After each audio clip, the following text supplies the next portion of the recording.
Hello, everybody, and welcome to the Baka Baka Baka podcast.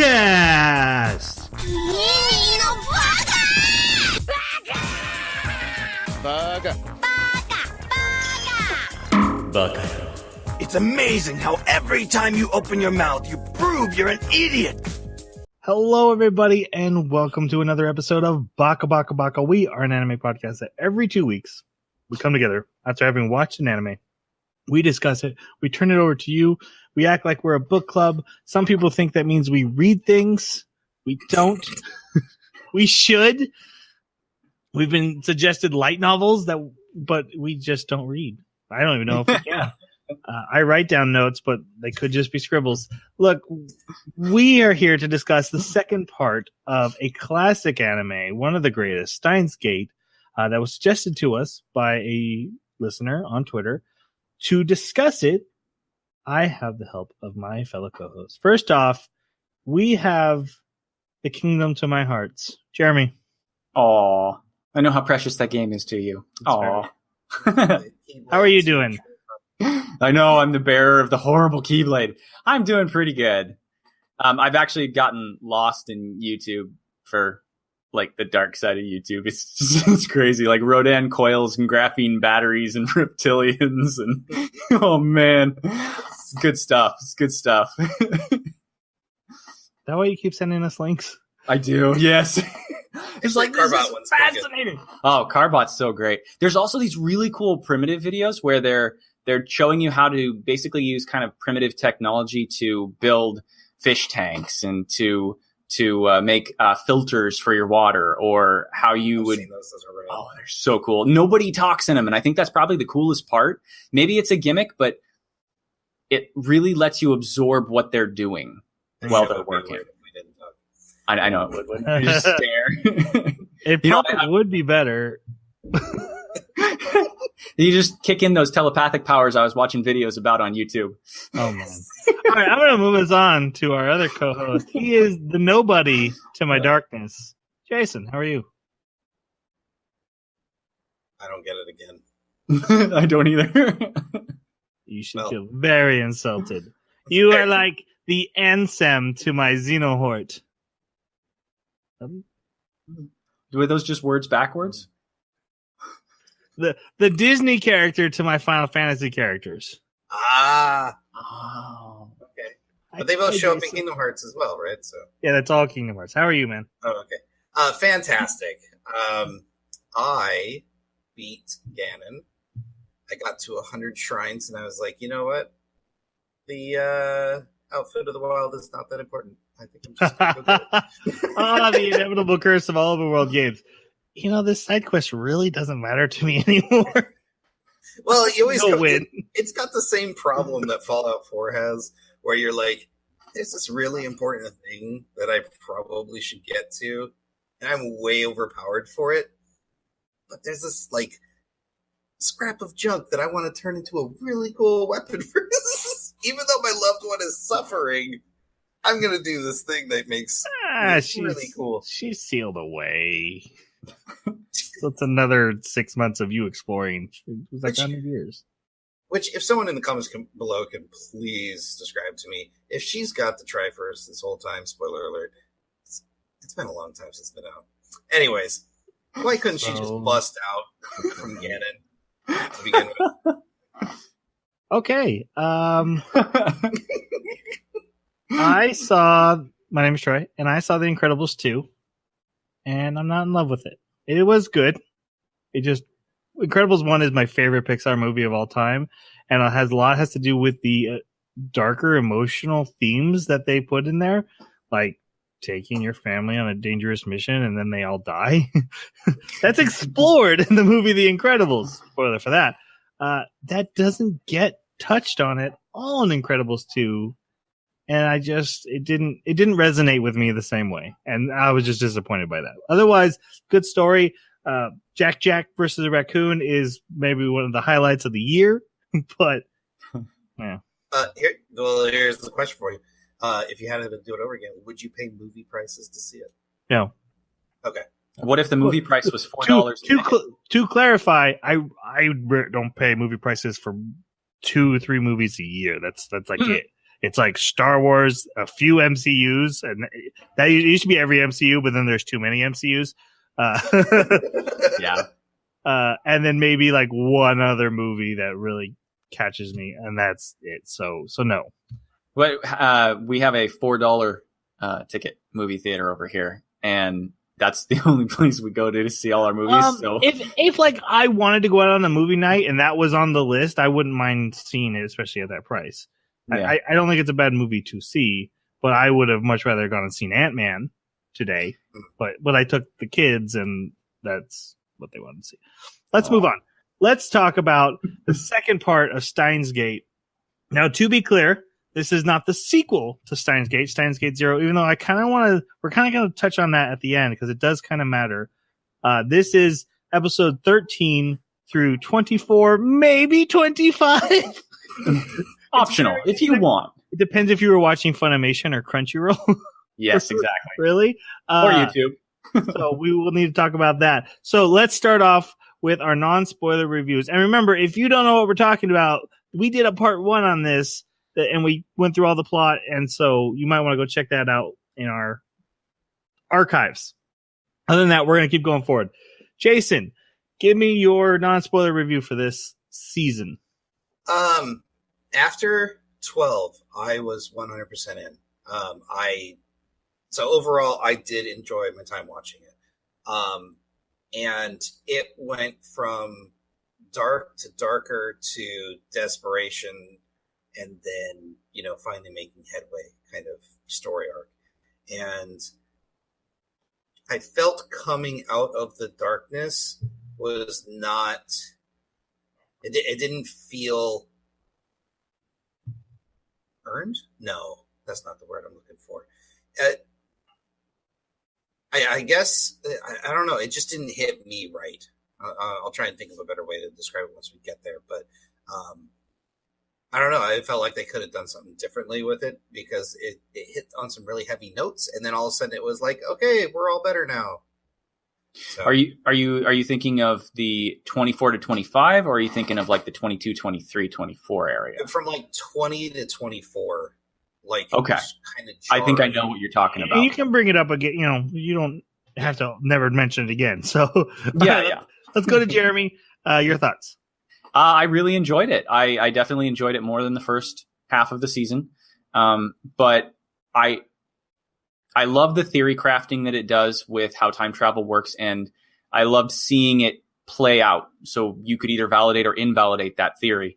And I also liked how at the end, I'm not really sure 100% that they actually have the correct theory down. So it left a lot of questions, and I really like the way they handled things. There's some things I don't like. I'll bring them up, but for the most part, I did really like it. I think you just hit it, Jeremy. They left the science behind after like 14. Yeah, they kind of did. I mean, there's ways that you can reconcile the science with what happens, but it's very almost frustrating at times, a little bit. All right. Sorry, Troy. Go ahead. I do enjoy the science of this anime, but for me, what's really making this anime is the characters. And I thought you were going to say the kissing scene. What's really Spoiler! making this anime? Yeah. Sorry about that, guys. I will reprimand him later. The characters for me made this from the start, and even as they're being tortured through their own psychological hell, it made them stand out better. It really, all the setup they did in the first half really, I felt paid off. So I was really into this. There's a few episodes that were kind of lighter than I thought the content was at, but I think that was just to kind of give us a breather, like having to go on dates kind of thing. But I remember it is from a video game, so I can still feel the bones of that. Oh, absolutely. Let's talk about the opening and closing, which are the same, but there is a slight change once we get to the end of this show. But I don't think anyone caught that but me. I did not. So, so otherwise, no change in your guys' thoughts on the opening and closing. They were still just meh for you. Yeah. Okay. The opening grew on me, but yeah, nothing. Okay. I had loved the opening last time and still watched it every single time, and always read the words when they were printed in English above it because I watched the English dub. And so every other time they do the Japanese words and then they would do the English words. Around a certain point in the story, the words change because the characters' goals change. And the way they talk about what their goals are and stuff is completely worded differently. It's the same song with new lyrics. And I was just mind blown. I loved every second of it. So that was a big deal for me. That's really cool. I'm kind of sad I missed that. I kind of feel guilty because I should have paid more attention. We did have some really good comments from a particular viewer, and one of them happened to mention that in the first half there was some kind of change with the intro sequence. I can't remember off the top of my head what it was, but yeah, that should have tipped me off that it might happen again. The lyrics are very important to the plot. They very much describe what he's going through and what he's trying to do. And so when a certain change in perspective happens, the lyrics also change and they're still describing from his movie. So I really like that. It's a nice touch. That's cool. So let's go on to our spoiler section. So now we will dig through this anime, what's left of it, and talk about everything we can think of. So if you have not seen it, for some reason you're still here, we are going to spoil it all. Now you know. Yes, that's our thing. Yeah. I think I'm just going to start us off because we left off like in the middle of a character getting shot, and that's where we left off. So before we jump into that, let's talk about our main character, Okabe, also known as Hion Kiyoma, who last time I called Kiyoma the entire time. I'm going to try to call him Okabe this time, but I might still call him Kiyoma. That's his made-up mad scientist name, which I really love what they did with him with that. But your guys' thoughts on Okabe? I thought he was great, and I thought he played well to not only his character growth. I thought he was very well written, but also I think you mentioned pre-show how he kind of like flips between this is getting too real. I need to drop the mad scientist act, and I need to get with it to, I'm taking this full bore, both feet in. I am the mad scientist, hoing Kiyoma. And,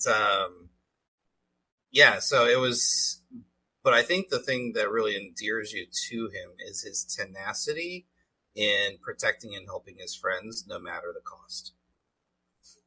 Mm-hmm. I thought there was a certain realness to him as well.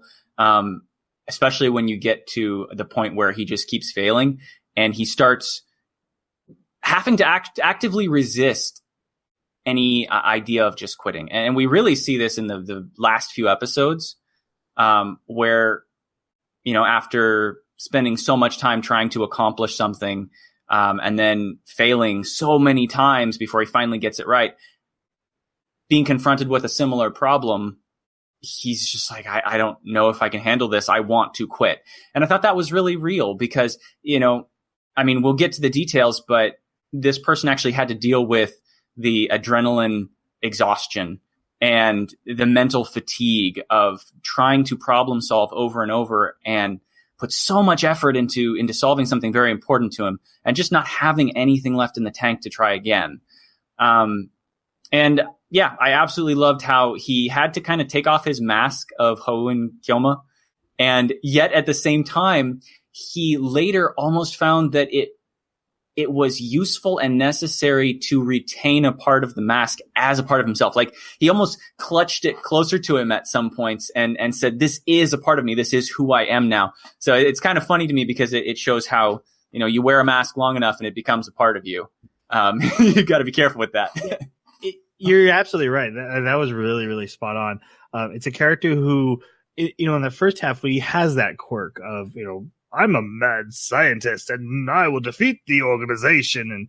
And then, it becomes such an integral part of him through this as he's going through these mental traumatic struggles as it falters, how other characters even try to use it to pick him back up, like, hey, you're Hoen Kiyoma. And his reaction to it based on where he's at in the struggle. And like you said, at the ending, clutching it and using it for strength, really, was really interesting. There's a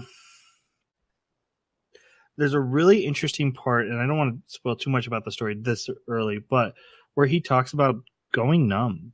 And there was something really relatable to that, because it was something that you, as a viewer, I'm wondering, like, man, how is this affecting him? And the fact that they take the time to address it, and he even calls it out, like, yeah, I'm just, it almost doesn't even hurt anymore because I can't.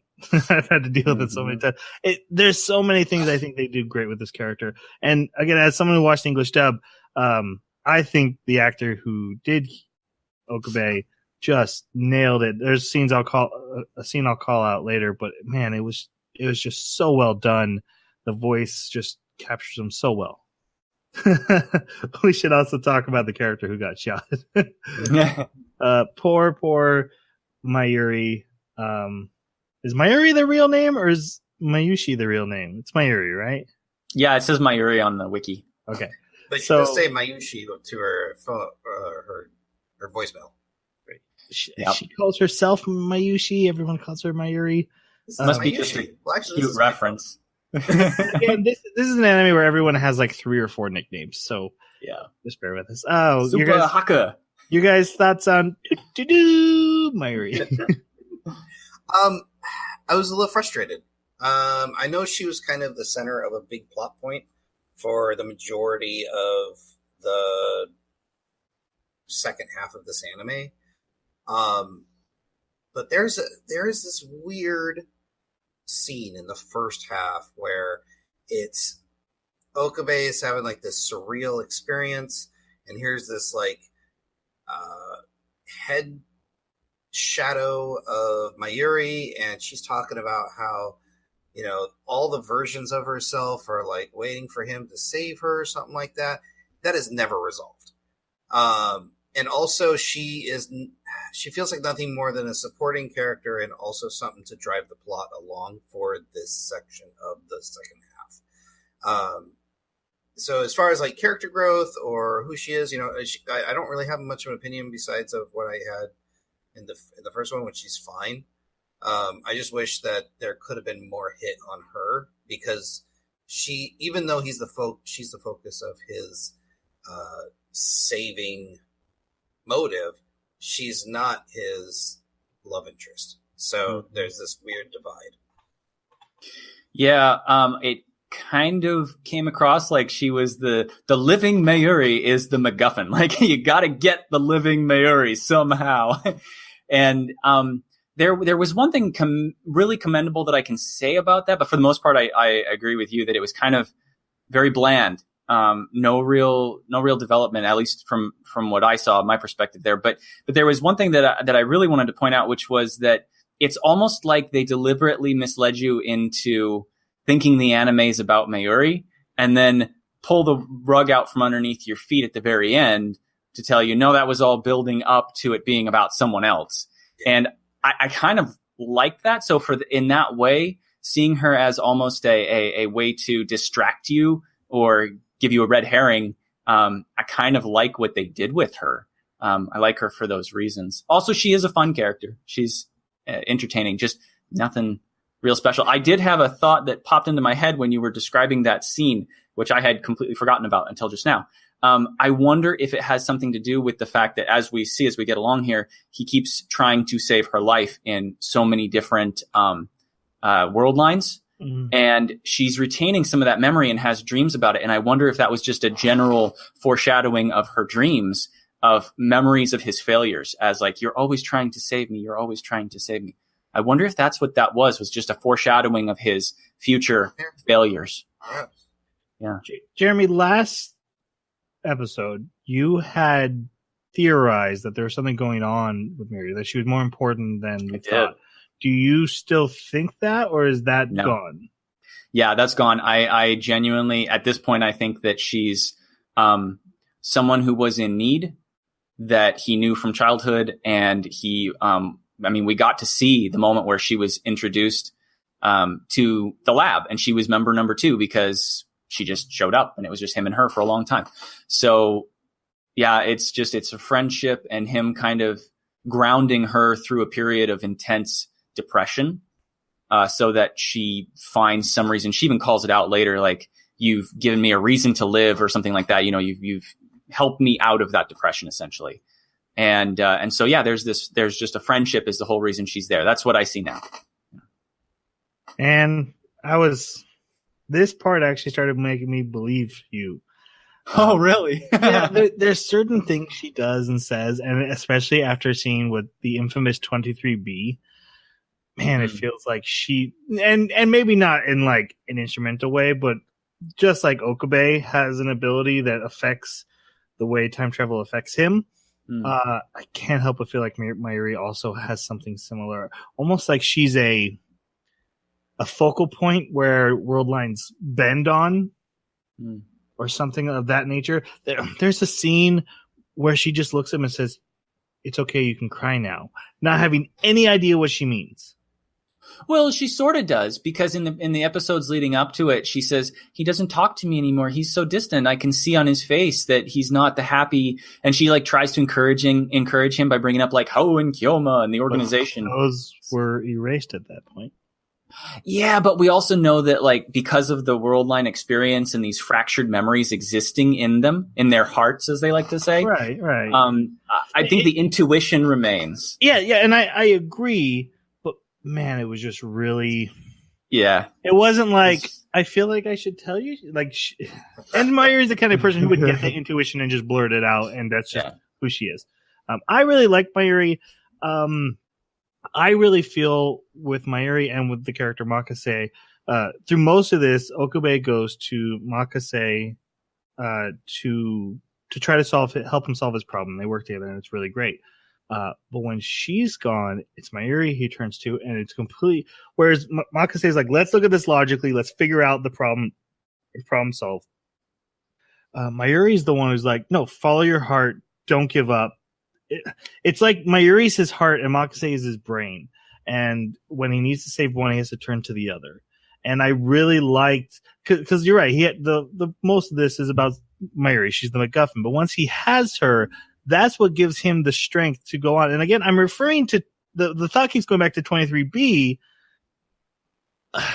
I know what you're talking about. And I don't want to spoil that because it is not part of our assignment or anything. But there's a thing where Mayuri matters, and how Mayuri handles things matters. And I feel like she's way more important than you guys are giving her through this story, especially in the end. Well, it's not explained is the problem, and unless Zero like solves that, I don't mean explain. I just feel like she's the heart that he's losing. Like I said, he's numb. I feel like that ties into the fact that he's distancing himself from Mayuri. He's growing detached from emotion and focusing on the logic to win.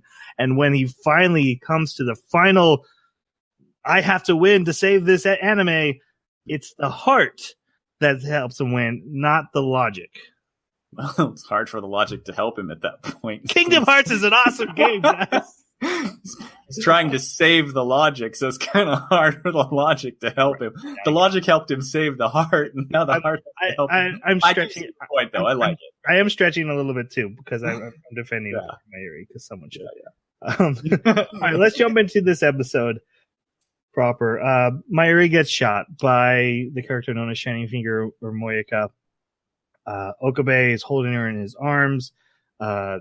Suzuha, known as the part-time warrior, burst in because we remember she had run out. They never answered why. We never. A gun. I'm sure it was for the gun. She had run for the gun, but we had argued about did she see the IBM missing and realize that's why she had to leave. And they never answered that. No, they didn't answer that. So she runs back in with the gun.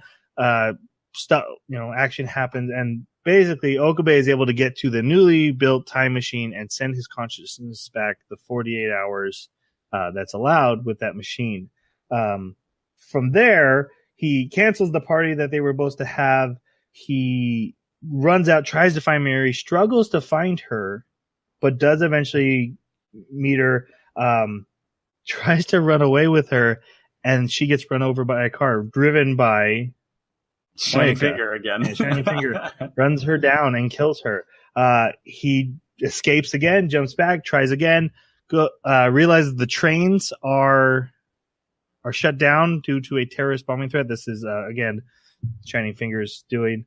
So he goes to the subway.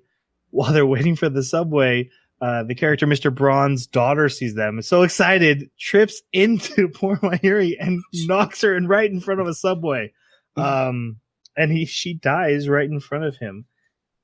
He then jumps repeatedly back, trying to save her. And we get kind of a monologue saying, they either catch her and kill her, or something else always kills her. She's fated to die at this moment. It also sucks that she always says that thing about her watch. Oh God, that was so good. Like, it just hurts so bad because you're like, oh, it's coming, it can't go away now. She would say it, and the look in Okabe's eyes. Oh man. Yep. I absolutely loved what they did there. So immersive. Yep. They actually, there's a point I was reading about. After I watched the whole thing, I went and I read what different people were thinking about some of the theories, and I stumbled across the fact that at one point in time during one of his attempts to save her, he protects her from all kinds of other things in the light novel, and then she dies of a heart attack. So like, he can't win. He just can't win. And we didn't really, I didn't get that impression from the anime. I mean, I got the impression that it was like Final Destination stuff's always trying to kill her, but I didn't realize just how far it would go. Literally, if he trapped her in a steel cage, can't be hurt, she would have a heart attack and die. Like, he cannot save her. The thought crossed my mind, but I didn't really question it too much. I wasn't like disturbed by, why aren't we going to the most extreme situations? Why aren't we Groundhogging Day this situation? Come on. I would, though. Which is why it kind of leads credence to the idea that she's a focal point for this beta. Are we in beta timeline? Because this is the alpha world line. Yeah, I think it's alpha, and then they want to get to beta.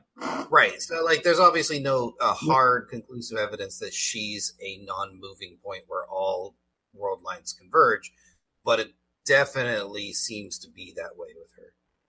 Yeah, her death, that is. Yeah, it's a weird thing. Yeah.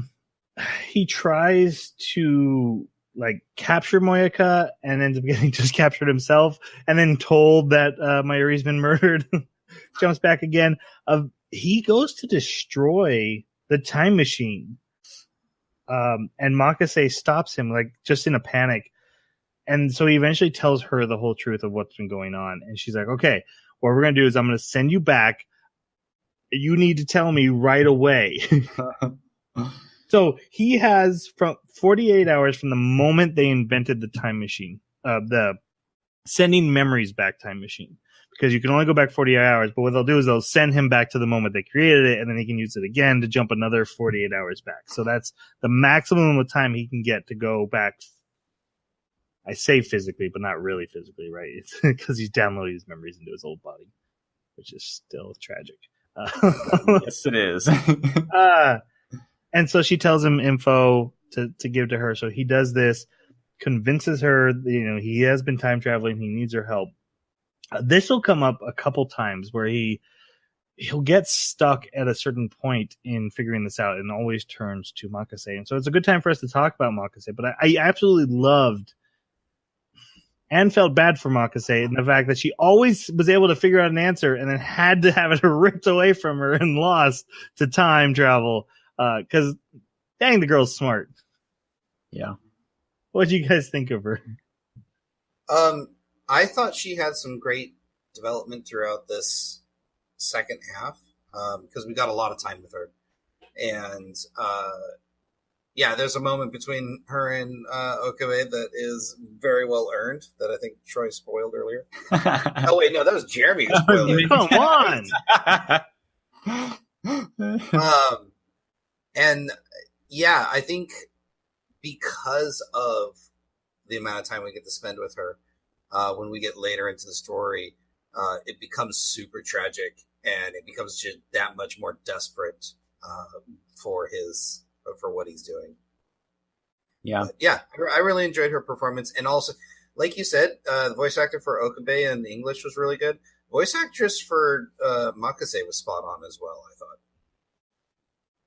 Yeah, hands down, she's my favorite character in the second half.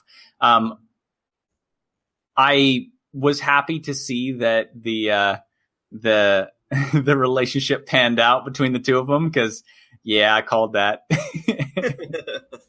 But I really enjoyed the development, the fact that she starts out not caring about them at all as a group and slowly develops a connection. And then eventually is willing to even give her life to save one of them. And that's quite a change for her. I also liked how well she played. I thought she did a great job playing that Tsudare. Yeah. I always say it wrong. I don't know. Tsudare? I don't know. Playing that archetype. No. No. And how she just kind of gradually warmed up to him. And it was fascinating, too, to see how quickly that she would have been willing to warm up to him. Because, if you think about how things progress the very first time before he goes back, it takes a really long time before he actually, he never really breaks the ice with her. She dies first, right? In that first one, she gets shot while he's being sent back, right? And then later on, progressively it gets farther and farther back that he reaches out to her. And as soon as he does, she's there. She's ready. And it showed how thin the Tsudare, what is it? They always separate it up, the Tsu and the Dare, whichever one it is that means the wall, the defense that she doesn't want to let anybody in. That part was very, very thin. It's really good. There's a complex, fun character. And I love the fact that it wasn't until I watched 23B that I realized the purple-haired girl at the end of the credits is her. She what is it, like dim light or something? Because her hair turns red at the end of the credits, and I'm like, wait, no! How could I not tell by the hairstyle? So apparently, this anime was always about her. It was always right there at the end of the credits. It's also kind of in the opening credits too, just so you know. Sort of, yeah. I absolutely love the character, and this was totally a ship that I was shipping. And I think Okabe and Makase's interactions are just fabulous. It came to a point where they were arguing, even though there was no point to argue. And I just got this big smile on my face because it was just comfy. Like, yeah, that's you guys. That's what happened. There's something great about those kind of couples too, that can bicker happily like that. And so, but like I said, also that how smart she is, how clever she is. And then you guys touched on it, the way she folds into this community and why we find out why she is the way she is, where this pain came from. I have some questions for the end about her and about how a certain D-mail changed something about her, but I'm going to save that for when we get there. But yeah, and again, the voice actress was great. I agree, Jason, and really, really good character. Honestly, I loved almost every single character in this anime, and it's what makes it for me. After they talk, Part-Time Warrior shows up. Suzuha shows up, and it's like, hey, I need to show you guys something. Come with me. Hey, just so you know, the only way to save Mayuri is to drastically alter the world line, not just a slight amount so that it keeps flowing in the same direction. You have to literally jump to a completely different set of world lines. She talks about divergences and how they work. And she even has a meter that shows you how far you've diverged from the original timeline. I'm guessing it's the original timeline where the meter was built, and it was built by Okabe of 2036 in the world line that they don't want to happen. Which is the CERN tyranny one, right? Yeah, which I think they call the Alpha world line, yeah. Yes, not World War III, CERN tyranny. That's it. That's correct. The 2036. Okay, so can we touch on this just a little bit? Do you want me to explain a little more and then touch on it, or do you want to go now? I'm not sure exactly what you're questioning. Yeah, well, let me ask the question, and then I'll let you decide. Okay. So every time they make some sort of time change, a world line splits within a bundle of world lines. And that's the difference between the 1 and the 0s. You have 2 different world lines. Right. She explains it as fibers in a rope. They're technically separate, but they are all heading in the same. You need to jump place. to a brand new rope. Right. In order to save Makase. Or no, Mayuri. So when you say the 1s and the 0s, you mean as far as like crossing the 1% barrier so on requires the meter, jumping to the other. If you've noticed on the meter, right. every time he did a jump, it would show the meter, and the very first number it'd be was a 0, and then point, and then whatever the world line they were. Yeah. Mm-hmm. That never changed until a very specific jump in the anime, and then it changed to a 1. Right. So that would have been jumping to the different rope with the different bundle. Yeah. I have not yet heard a question. I'm getting good. Okay. All these. So Makase is like, hey, why don't you jump back at this point, and this is our plan. He jumps back. Does that Makase instantly stop existing? Oh, you're gonna bring this up now? Oh, this. I kind of need to understand this myself. I was gonna wait till we got to episode 23 and 24 to really get into what happens to world lines when you leave, and because I mean, there's a lot to dig into that. That is a huge chunk of this anime in the background. That every time I'm watching something, I'm like, what happens to you now, though? No. Let's go, because they talk about only time traveling his memories and implanting his memories. So yes, but as we find out now, we have a physical time traveler, someone who literally has a machine that can take you from A to B. Right. But that's independent of what I'm talking about with the other stuff. So. Yeah, kind of. It does come into play though. Because if I send a D-mail and it electronically goes into the past and reaches you, or I give it to a time traveler, they physically take it to you, the effects would be the same as far as I'm concerned. Okay, so here's the difference for me. If I send my memories from myself now to 10 days ago, there's not going to be 2 versions of me in the same place at the same time. It's just going to be an overlap of those memories. Overwrite, right? Yeah. But if I go back in time to try and tell myself something, now there's 2 of us. Yes. And you have to avoid the other one to avoid the paradox. Right. That's right. Time cop. Yes. Time cop rules, guys. That's right. No one's going to understand that reference. We had a comment make some really great reference to something old, and I was so happy. I was like, yeah, someone else. I can't remember what it was, but it was very good. So yeah, Suzuho reveals that she, like Jerremy had guessed, is a time traveler. The satellite that appeared on the radio station roof is a time machine. She was the one who came out of it. I still wonder. You said you thought you saw 2 people. I still wonder what that was. Oh, come on. You know what it was. No, because Kyoma was already inside by then. No, because she did her hat thing. That's when I saw her, and I recognized her. And at that point, he's standing in the doorway, leaning on the door. I didn't go back and watch the scene, but I'm pretty sure that's what I saw was the silhouette of Kyoma in the doorway. Is this the moment also that Suzuha tells Makase what she becomes? No, because Suzuha's in the stairwell when they look onto the roof.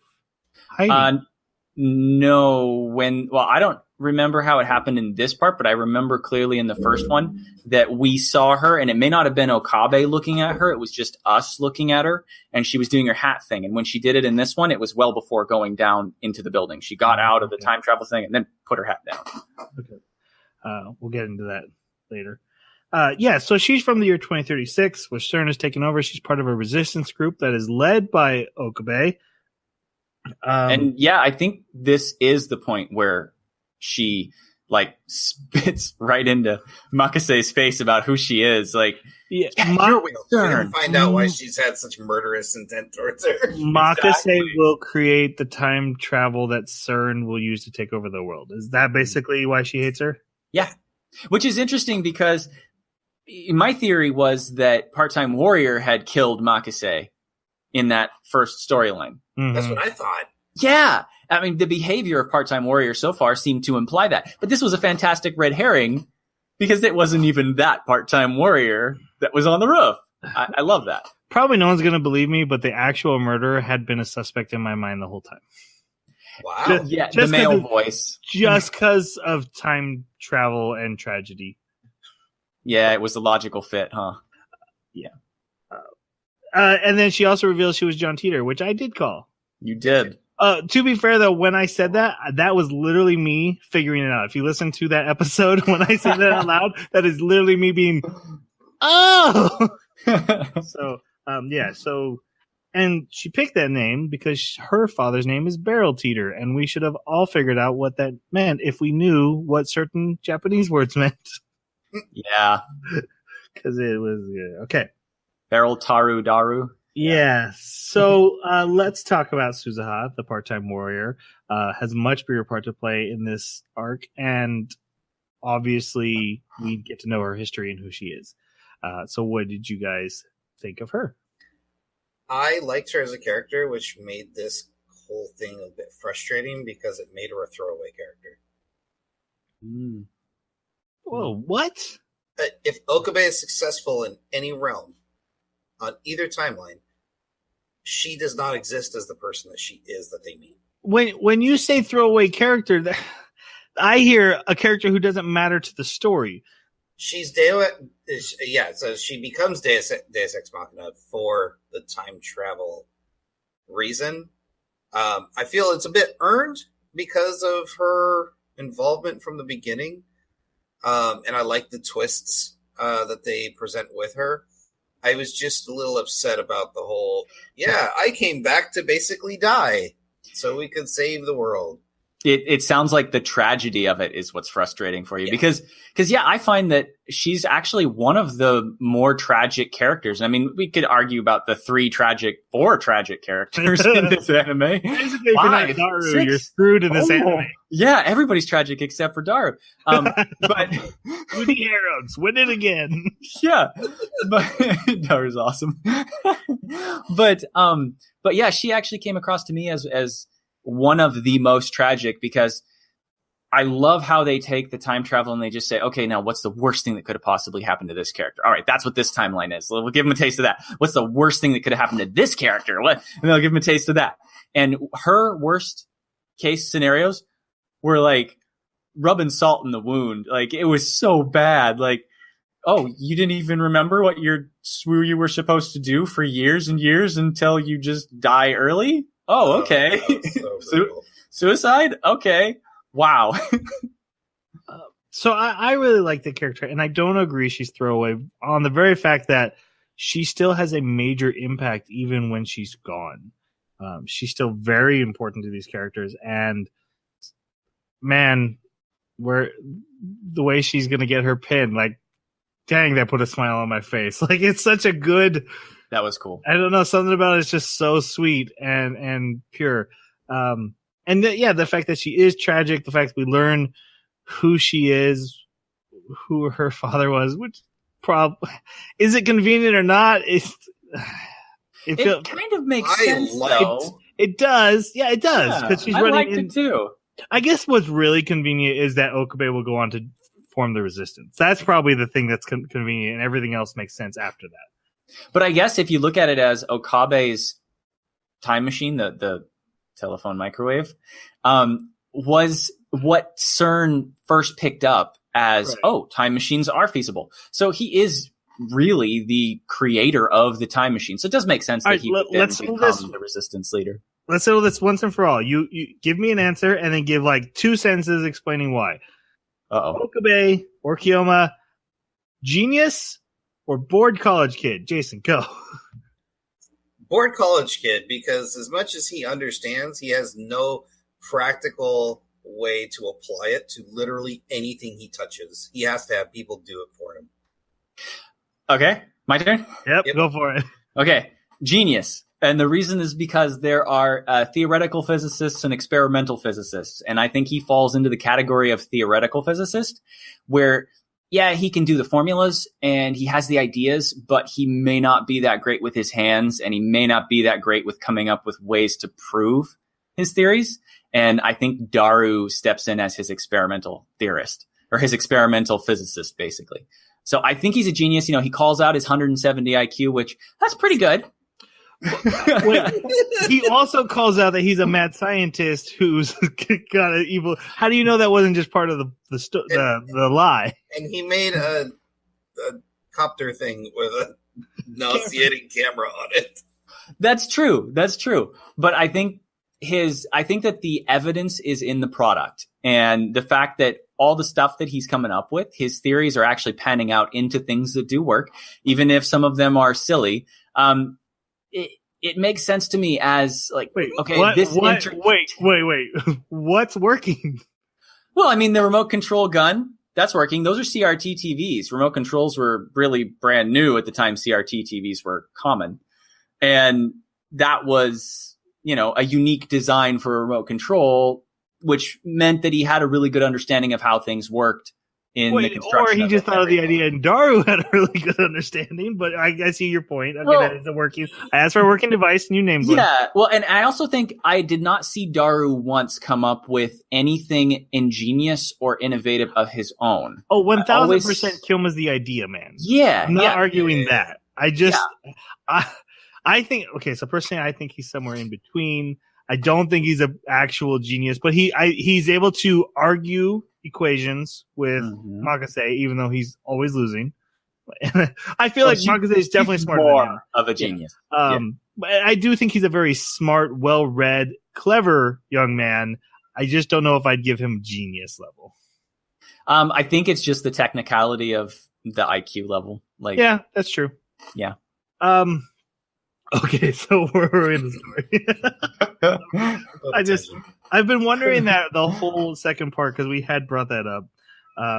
He's basically, Kyoma has to undo sending all the D-mails to create that divergence. This is what he's told. Is this established by Suzuha? She's yes. Like, hey, you've got to. Okay. So it's kind of, actually, I thought this was a little bit arbitrary, and to me, a little bit frustrating, because it was like I was just being told, here's how you solve this. It just works. And I mean, I guess I understand the premise of backtracking, follow your steps back to get to where you were at the beginning. It's a pretty simple concept, but it just, I don't think I like that very much.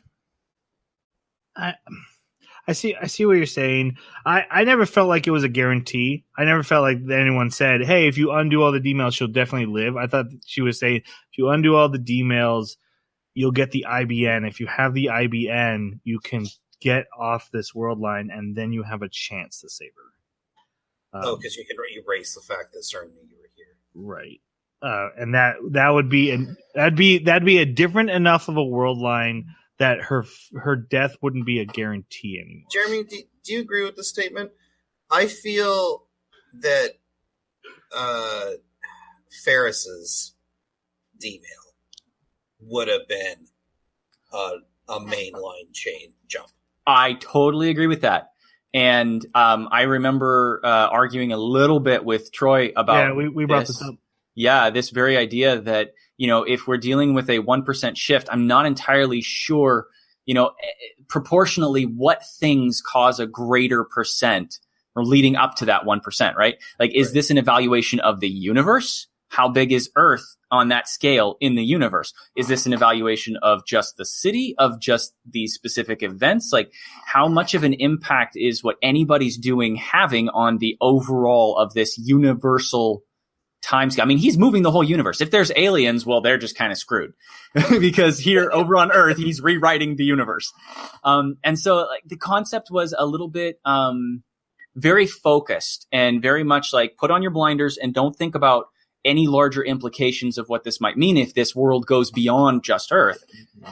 But yeah, I think I would have expected more of a shift from changing an entire town's landscape than. But at the same time, Kyoma is the creator of the time machine and directly influencing CERN, who's then affecting time. So it is like a I can see the argument, but yeah, I kind of expected more from Ferris.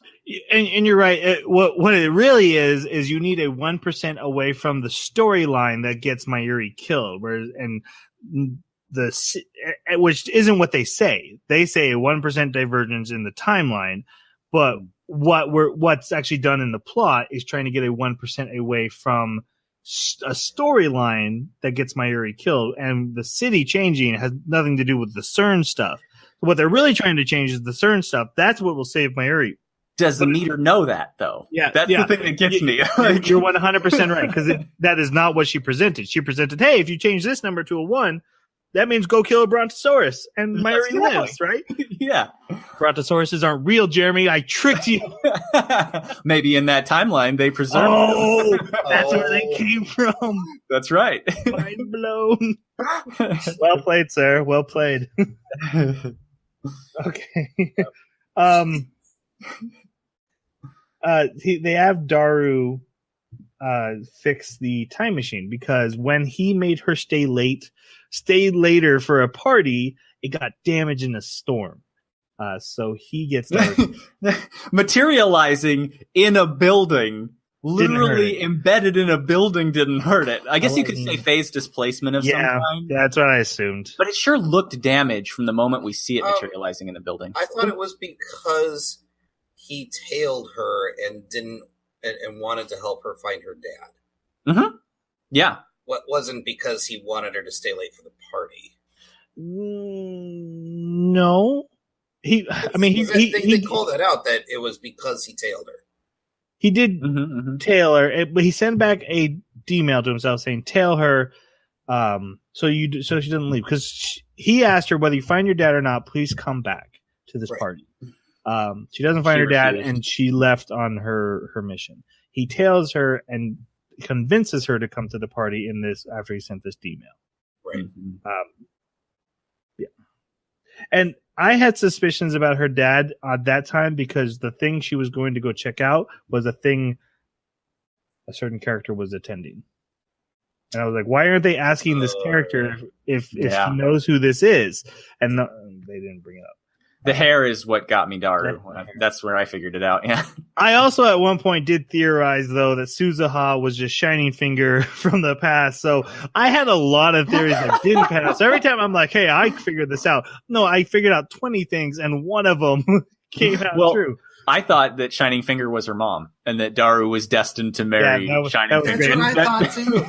The best was, though, was you were messaging us that, and we had already seen it. Me and Jason are just sitting there like, yeah. I could tell too. Like, everything just goes silent on the chat. Like, I don't know if this means I'm right or wrong. Those jerks.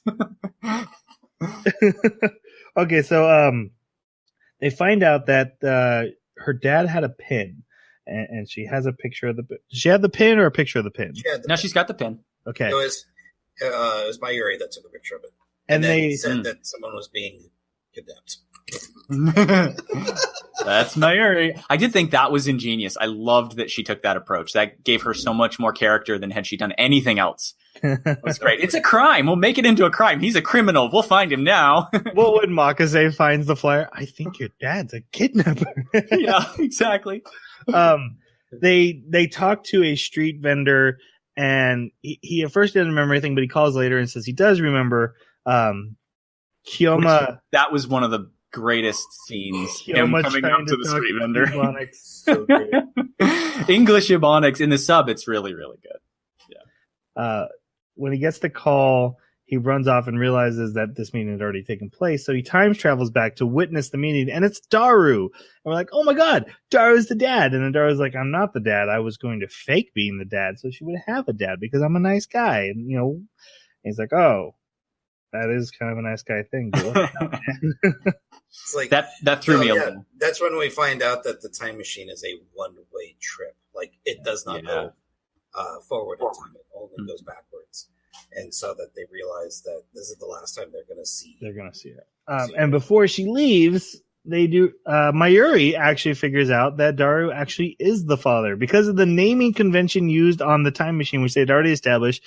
Daru uses a very weird naming convention. He likes to add decimals and stuff. So yeah, Daru is the father. And while this was a nice sentimental scene, I absolutely love how they stuck to Daru's character and how he handled it. Yes, that was great. Yep. And I love the fact that he's like, who did I marry? Who did I marry? What did she look like? How hot was she? How hot is your mom? How hot is your mom? Like, Give me something here. I'm your father. I'm Yep. proud of you. I love you. How hot is your mom? And it's like, thank you for not like Daru having a sudden character change. Yeah. He stayed the same, and I love that. Yep.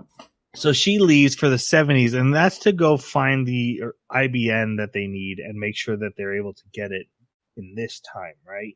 Mm-hmm. Which is what explains how it gets to the shrine, kind of. We find out more. There's more to that story, but then all of a sudden they're like, wait, we still don't have the IBN 5100.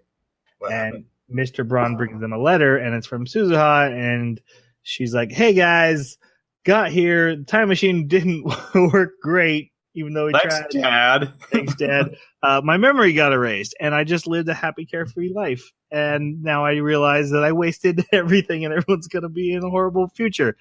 And then we find out from Mr. Braun that she committed suicide. 10 years ago, too. So in 1990. That's, oof. But it seemed like from the visuals, there was some sort of crash, and she hit her head. That is what it looked like. Mm-hmm. Yeah, that's how her memories got erased. Kyoma sends a D-mail to undo the intervention he had with her of keeping her for that party. So she will leave originally the first time. And she lives a long, happy life and dies of old age, but does secure them. I thought she got sick and died. She did. Yeah, she did. She didn't get... They don't get the IBN, but she did find it and completed her mission, but they still don't have the IBN. So I have a question about the meter. I don't remember right now. Did he go back and get the meter from her before she left? He gets it from Mr. Braun. That's right. Okay. He does notice, though, that there's no bomb threat now into the trains on the night Mayuri's supposed to die, and she's sleeping comfortably on the couch. And she dies the next day instead. This is when it really starts getting good, I thought, as far as like her death and how much it was mattering, because now you'd get this tension of, did he fix it? Oh crap, he didn't fix it. Yeah, but then it kind of gets back into an almost repetitive pattern a little bit. Yeah, and these are kind of my less favorite episodes of this part. Yeah. So him and Mikasi work out that he has to undo the D-mails to get to that IBN. Will solve the problem. And each email he reverses buys him a day. Right. Of Mayuri dying. And so like the next 3 episodes are dealing with just undoing the D-mails that were sent in each episode in part 1. Mm-hmm. And one is better than the other 2, and it's not this one. So Ferris is first. This is the cat-made Moe culture starter who we had accidentally spoiled. Yeah, Jason did. Nice call. I guessed he had died. Yep. So I just looked it up to confirm, but I didn't realize that was actually a spoiler. And honestly, it felt so obvious when the timeline shifts and the dad just appears. It was like, oh, he must have been dead. So when you looked it up and confirmed it, that didn't even occur to me that it was a spoiler. I figured I just missed someone saying a certain word that confirmed it because it seemed very obvious to me.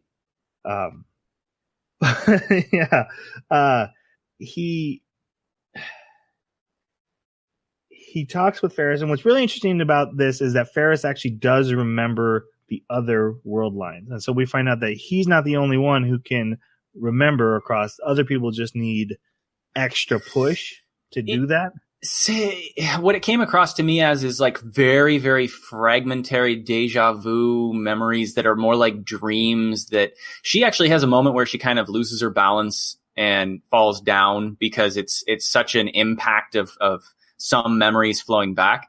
But it seemed like maybe his reading Steiner is something more along the lines of a spectrum instead of just a binary toggle. Like you don't just have the ability, everybody has it, but he has it to such a degree that he can coherently recall every detail. Mm-hmm. Whereas But the odd thing is, and here's where I think that theory falls apart, is the fact that he doesn't get to retain anything that he would have experienced had he lived this timeline, which they do. So it's not reading Steiner. It can't be reading Steiner. You're right. That's true. So it has to be that they have just everybody has, and I think they do say everybody has some retention. He did say that the reading Steiner was not a superpower, but that everyone had it, or at least a version. Yeah. But like Jeremy's pointing out, his is very specific in that because it erases. They get to have both memories. He only gets the originals. Yeah. Which essentially is like he has one lifespan. Now, it may be longer than normal if he keeps going back in time, but he doesn't get to have like multiple simultaneous lines of memory. Do you think maybe his works in the opposite way? He'll be able to faintly remember this timeline that he missed? That would be really cool, but I didn't see any indication of it. So Ferris, she's being chased by like these gamer thugs, which seemed really weird. Like, there's a gang of people who want to beat the crap out of you, but they're really into board games, and that doesn't seem like a cross section. It makes me wonder if something was like up for, like if there was a bet riding on who won. Yeah, like prize money. It seemed like something that would belong in like a Texas Hold'em poker game, but they're playing like Android Netrunner virus bug game. It's like, it's a little weird. But they get chased down and beat up by them. Okiyama gets beat up by them, and Ferris's father saves them. Now, we learn Ferris's father got the IBN from Suzuha when she completed her mission, and he's the one who gives it to the shrine, right? Or originally had? Right, but because she gets kidnapped, someone offers him a large sum of money for the IBN, so he sold it in a heartbeat for the ransom. Which we then find out was actually Ferris faking her own kidnapping. Yeah. Basically, what we learn is Ferris had originally been inadvertently caused her father's death, and that the email she had sent back would be undoing that. That's why he's alive now, and so Kiyoma basically has to get her to undo it, and she does. You know, she says because it's to save Mayuri, she learns that, and that's her friend. She's like, I can't trade my father's life for someone else, and I already got more time than I should have had. So she undoes that, and that's our first undone email. Undone dud. To me, that was a little bit of an undone dud. Undudded. She undid it. I had mixed feelings about this too, because it felt odd that how easily she was able to give up her dad. Yeah. Even if she did remember the fragmentary memories of the previous world line, even if she did care a lot about Mayuri, there had to be some way that they could conceive to get both. I mean, that's the whole point of this anime. Steins Gate is a term that means nothing, but it means get everything you want. Right? And so to me, it kind of seemed like he should have tried a little harder, and she could have tried a little harder to come up with some alternative method that she could have retained her father. And yeah, it would have moved them maybe latitude-wise along the lines, but it still would have left the IBN there as long as he doesn't sell it, that he has it, right? I don't know. There was room. So the next email is Ruka, or Luca, depending on your translation. Yeah. Who had changed his sex with a demon, so now he's a she. Vegetables are very important if you want to have a girl. Which is really tough for Kiyoma to convince to go back to being a boy. And Ruka does agree on the condition that she gets to have a date, because she is very obviously in love with Okabe. One of the best scenes, actually, though, is in this episode when they're talking about how to do dates, right? So him and Makase and Daru all get together and are trying to figure out how to do dates. And they're in this crappy usual diner. And Makase says, "No, you can't take her to a ramshackle, greasy spoon like this. And you see the lady. The lady in the background, when she first says it, is like staring at her, and then the second scene is pissed off. Yes. And it was such a beautiful detail, and for a background face that's, in anime's background faces are like hardly ever drawn; they're just barely there. And it was so funny to me to watch this lady's react so badly. Yep. How dare you? Exactly. And it goes on with there's a guy sitting next to him as they continue to go on about it. And I can't remember. It was something Daru said, maybe, or maybe it was Okabe that said. Yeah, I think because Daru was there too. Yeah, he pulls out the hentai strategy guide. Yes. And I remember the guy sitting next to him is just shocked. Like his mouth is open and he's just looking at him like, what in the world is wrong with these kids? That's great. So he goes on this proper and prim date with Ruka, and he's horrible with it. He's very awkward, and he doesn't understand. He's like, I always been able to talk to Ruka all the time. Why can't I do this? But they finish the date, and he gets the pager number to send back the correcting email. But before they do, he realizes, wait, that isn't who we are. And my relationship with Ruka has always been about who we were, not about boyfriend, girlfriend, liking, not liking. It's always just been, I'm being Kiyoma, you're being you. And so he goes back and he makes her do sword training. To finish their date. This part was great. I really liked this part. Yeah, I thought it was great because it was a way to show that what the person likes about you isn't this formal skin you can put on. Mm-hmm. It's the person that they know. And that's who she wanted to date with. That was cool. I love how he just started going into the history of these samurais of ancient times. It's so nice. Yep. How she might one day aspire to be like them. And she's wielding, of all things, a dark sword, right? Like it's an evil sword. Too. He's incorporating the cosplay, the magic, the fantasy. It's great. So they undo that D-mail as well, and he becomes a dude again. Still a dude. Still a dude. That line's always funny. Now he has memories of him not being a dude, too. Right. That's just hysterical to me. Our next episode, and I thought this was the better of the reversing the D-mail episodes, is Moyaka Shining Finger stepping off a building and committing suicide. And he finds out about this the next day because he goes to confront her about her D-mail and that she committed suicide. So he has to jump back and confronts her before that. And she's like locked in her apartment in a corner on the floor trying to text FB. And she mentioned FB when she shot Mayuri the very first time we saw it. So we've had mention of that before, and she's trying to FB. I need to talk to FB. I need my orders from FB.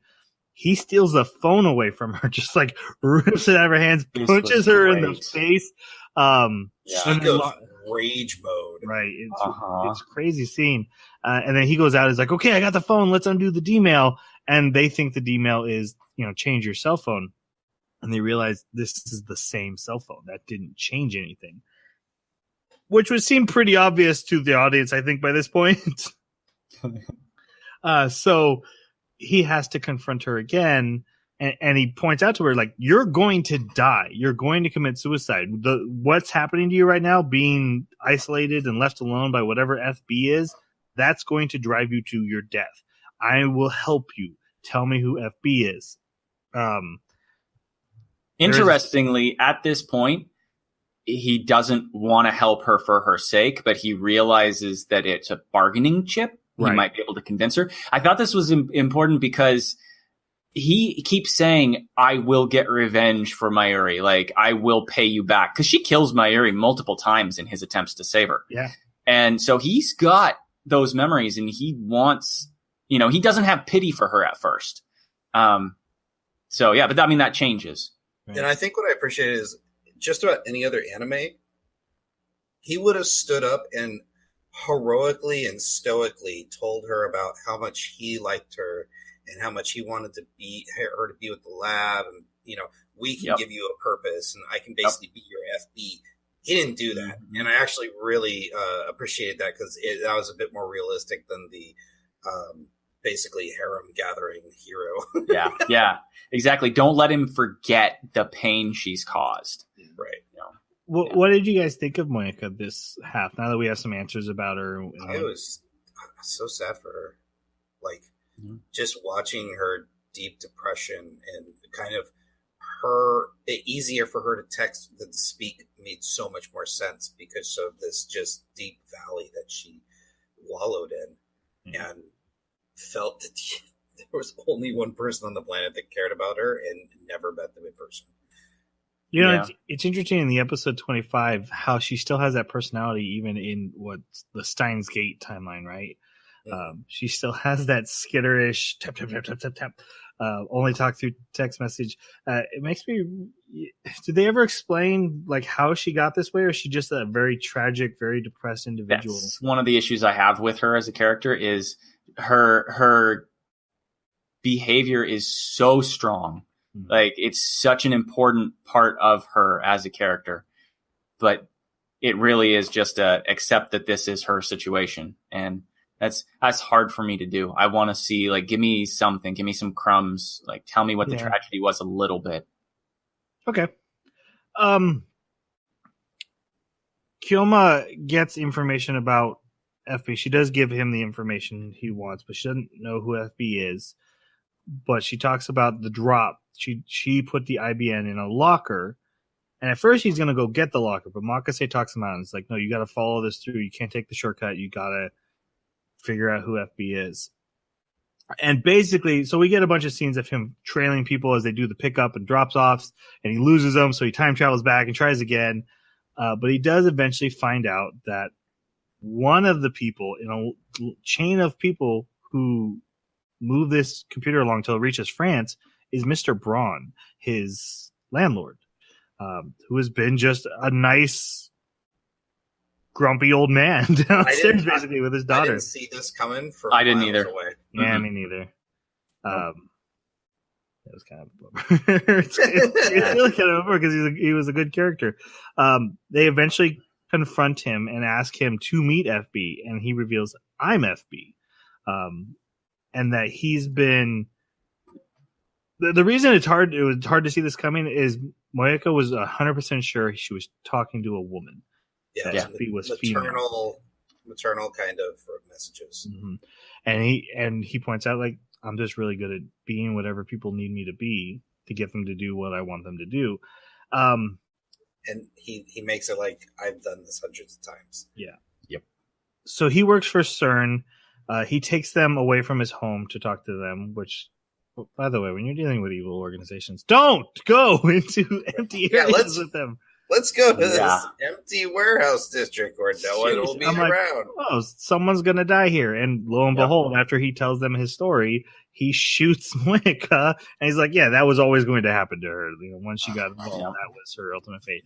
And then he points out, like, I'm also screwed. And I have a daughter, and there's nothing I can do to save her, so I can do this. And he shoots himself. Oh, that was so heart-wrenching. Yeah. That's when I texted you guys, like, holy crap, this got dark. It's dark because they're showing the little girl go about making breakfast without her dad home. And you're just... That was incredible. Yeah, that was very, very good choice of what to show you. Really, really hammered the nail in. One of the other things I stumbled across afterwards, like this scene, it hit me really hard too. I did kind of think, this Braun, it just seems so weird. Like this isn't the Braun that I thought I knew. And that's great, because it means that they did a good job presenting a version of him that I could agree with and I could like and think was the real him. And then they just fooled me. But I stumbled across the information that in the light novels, that whole scene plays out very differently. I won't say exactly what happens because it's not super important, but I will say that he does not come across as a lot of people think of him as kind of a jerk because he just whips out the gun, kills Moeka, and kills himself. And like, how does that benefit his daughter, right? Like if CERN is going to kill, like the way they did Mayuri, kill somebody they don't need, they would just go take her out. And it's really interesting. What was pointed out was that when you complete an objective, CERN takes you out if you're one of these agents. And so in every timeline where he actually succeeded in getting the IBN, he died. That makes sense. Uh-huh. And it wasn't, maybe I am going to go into detail. It wasn't him that kills Mayuri in the light novel. It's his daughter who time travels in, kills her. And as a matter of fact, what had happened was he killed himself and didn't kill Moeka, supposedly, possibly to prevent CERN from figuring out who she was, because it's cell-based. And so if they don't have his information, they can't find out who his people were. So in that, he killed himself to actually possibly protect her. So there's a lot more subtlety. He makes that point before he kills himself in the anime, is that they can use my daughter as a basically chip against me. So if I murder myself, they have no reason to go after her. Yeah, I mean Moeka's Shining Finger. Like, he protects her by killing himself, because then CERN can't tell who she is and take her out because of the cell-based structure. Yeah. But then the daughter comes back from the future to get her. And kills her. Oh, yes. So there's a lot more subtlety. Another thing that I found out was that every one of these undos is a week in the visual novel, a week that he's spending with the individual character to, learn all the subtleties and information, all the things that the anime just doesn't have time to give us. And I think I'm actually, at this point, I'm really starting to see how this is too big of a story to tell in a way that all parts can be as satisfying as they could be, because the story is very well thought out. It's very complex, but it's kind of like the anime is such a condensed version of it that it's still great. Like, it's a great anime, but I think that they're too tight. They're too tightly packed. But I mean, that's just a limitation of anime. It is. Movies even more so. Like, you have 2 hours to fit a story, and you have 24 episodes to fit a story. It's just the way it is. I kind of wonder.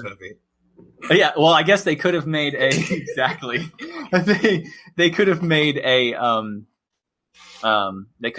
longer multi-season one, but I don't know if it would have had the impact. It would have probably come across as drama fades a little bit if if it's not quickly exercised upon. Basically, using Mr. Braun's phone from his dead body, they're able to send a D-mail back, ensuring that they get the IBN in the next world line. Because they can masquerade as FB and they convince can her. They convince Moeka not to mess with it. They then get it. They hack CERN, and in 10 minutes, Daru will be able to delete the very first D-mail he sent. I don't fully understand how that works. We've talked about it. He doesn't delete it. He deletes the record from CERN. How does that change the world line? Yeah, that's the part I don't understand. So here's the thing. Yeah, I didn't get that means that CERN, that D-mail reaching CERN is what changed the world line. Not that D-mail went back in time. That makes sense because they're able to track time travel. Didn't Suzuha say that? The world line shifted because CERN got involved in at all.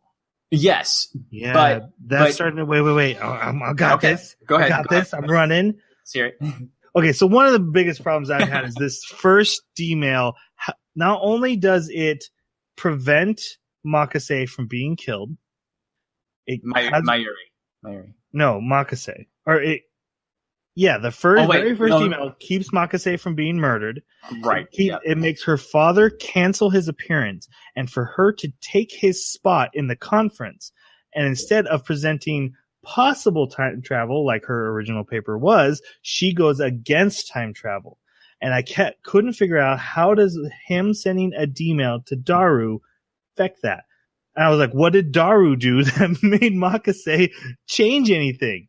He didn't. It reached CERN. CERN went after her father, and that's what happened? I think that she wound up going to. So I have a little bit different picture, but it's based off of what you're saying. It just kind of formed just now. Let's go. I think that what happened was Makise died. And we see that the satellite, the time travel machine, is sitting there on top of the building in good condition. Yes. Okay. So that's the 2025 version of Part-Time Warrior. That's the other world. The other world line. Okay. So if this is the first time that other world line version of her, or actually it would be the future of that time, of that world line, came back in time, stopped on the roof, sent him down. He went down, tried to save Makise, and failed at saving her, which, crap, we'll get into that later, the details. But yes, that's what happened. So then, because he failed to save her and then they go back, time shifts. It's almost like it rewound at that point. And I think that's what that huge gap where there were no people and everything changed. And all of a sudden you see the time machine up embedded in the building. I think because it rewound to before, because remember the reason that the radio show thing was canceled was because of the satellite showing up in the building, they said, which means the father wasn't there, which means that Makise wasn't there to die. So the fact that when they shifted world lines by having her die and went into the world line of, and it wasn't even shifting world lines at that point. When she died, it was because that was leading to the World War III timeline. Yes. But when they came back to try to undo it, they bumped them into the beta. Right, or alpha but it's world still line. the D-mail to Daru that But- changes it. But think about it. At this point in time, this is where CERN doesn't have the time machine. Nobody has it because she didn't give her paper to anybody. So her paper couldn't go to anyone.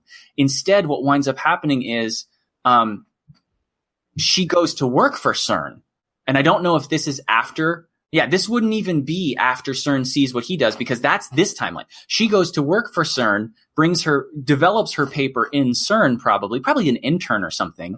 And CERN gets technology because isn't that what Part-Time Warrior said? You're the reason that CERN developed time travel, and then CERN built the dystopia by going back in time and altering things. And so then when he winds up, boy, it's so much fun. I love this. So You're gonna have to get to the point though soon. We gotta get to the end. So that shifts it to the point where he is able to, in this timeline, because she didn't die, we're now bumped into a different version of the timeline. And it has to be different because she didn't go and work for CERN because she's working with him instead. And we see where this leads. It leads to Mayuri dying. But his D-mail is what keeps her from dying. Which means that the D-mail... No, Jason. Go ahead. No, I want to focus this in on the original question. Okay. Because in the very first episode, he sends the mail and he has a shift. Okay, that's the original D-mail. But that yes, got right. That's where CERN notices it instead of her showing up to actually develop it. They remove the entry that they did a D-mail from CERN's database. But when did they remove it? Right. It's too late. I don't. That's what I'm saying. And why is it when they hit enter, it shifts during the enter and not during a D-mail removal? Does CERN not have the IBN? And so CERN can't actually look at those records? That doesn't make any sense. Maybe CERN just hasn't looked at it. You're right, but they do want the IBN. They can't read their own code. I think you're right. So is that what it is? They don't have the IBN, so they can't read the D-mail, so they don't know about it until they get the IBN. So if they get the IBN, they'll see that D-mail. Okay, but we still have to establish why she doesn't die from that original D-mail. And why she does die as soon as it's deleted from CERN's database. No, she did die. She doesn't die when the time machine crashes. She does die when the time machine lands safely. That's the difference. Yeah, because the building wasn't damaged, and so she was in the building when the time machine landed safely. Damaged, there's no event. But her father still canceled the event. But that means she wasn't there to make a fool of him in his mind, and therefore he doesn't clash with her and kill her. Spoiler! Which he never actually killed her, but there's that conflict doesn't happen. I feel like we're missing a few steps. So I'm gonna keep this going. Maybe we'll figure it out. Anyway, he realized that they delete the D-mail, CERN's database. We'll go back to the timeline where Makise dies. The whole thing that he's been trying to do, he never realized that goes back to a timeline where his Christina will die. And this kind of sets him into a panic. So he stops Daru and he decides, no, I'll just do this the old fashioned way and I will keep Mayuri alive now. It's the other Steins Gate. Crap, that's what it is. That's the piece we're missing. The fact that we don't get to follow the story of what happens if he gives up on Mayuri. Or not on Makase. Dang it. No, that's not it. Dang it. All right. So he decides, first he hangs out with her at a convention. He basically spends the day with her, even though he's very distant, he's very detached. At the end, a car comes running her down. He gets her to safety and runs at the car to die himself. Mayuri tries to save him and ends up dying instead because he can't change anything. This causes him to freak out again. And he has to tell Makase the whole truth. And she tells him, go spend time with Mayuri. He finds Mayuri at her grandmother's grave, talking about the memories of all her deaths. And, we kind of get a lot of like what Mayuri's, because she really has been removed from the story a lot. She has become this MacGuffin. And this is where she comes back into the story. And we see like, this hasn't been really that easy on her either. She's dreaming of these deaths over and over again. And she knows how much it's hurting Okabe to go through this. This kind of convinces him that he's going to do what he's got to do. And Makase convinces him, to go ahead with it, save Mayuri. But at the same time, she goes to visit where she was murdered. So he finds her at the radio. And, man, I really love this episode 22. Yeah, she remembers being murdered. She remembers the other world lines, how much they worked together. They have a really great scene of getting caught in the rain and then running inside. He sees her bra. She sews his lab coat with a pink thread. And eventually he's like, oh no, I'll fix this. And he runs back to time travel and try again. And she stops him. She's like, no, fix this the way you know it needs to be fixed. If I'm supposed to die, then I got to be dead. And he realizes he's in love with her, and then he tells her he's in love with her. And I gotta tell you guys, as a hopeless romantic, how many animes where they realize they're in love and then spend 8 episodes pretending they're not, or being conflicted and stuff. So for a character to realize he's in love and then to admit he's in love and not have this, no, I'm not, I'm totally not. This was refreshing. It's refreshing. And then he tells her, he asks how she feels about him. She asked him to close his eyes and they kiss, and then they kiss multiple times. Kissing's hardly ever in anime, so yay. I love the line of, I think we should do this more for science. Yeah, that was good. The way she's discussing relativity, though, bringing it back to science and Einstein's theory of relativity and the speed of time, and how much it plays into an anime about time travel. Yeah. That was really well written. I think I figured it out. Oh, God. So we interrupt this plot for time theories. Here we go. Okay, so the reason CERN would have actually been able to develop time travel is if Okabe does not go back to kill Makise, to allow Makise to die and save Mayuri. In that timeline, if it's allowed to persist and he doesn't bump it over to the beta world line, then somehow Makise probably convinces herself to work for CERN, believing that maybe she could guide them away from a dystopia or something, but instead winds up taking her papers and her technology and actually allowing them to create the dystopia. By doing that, what's that? No, finish. I'm going to let you finish before I scream and yell. Go ahead. Okay.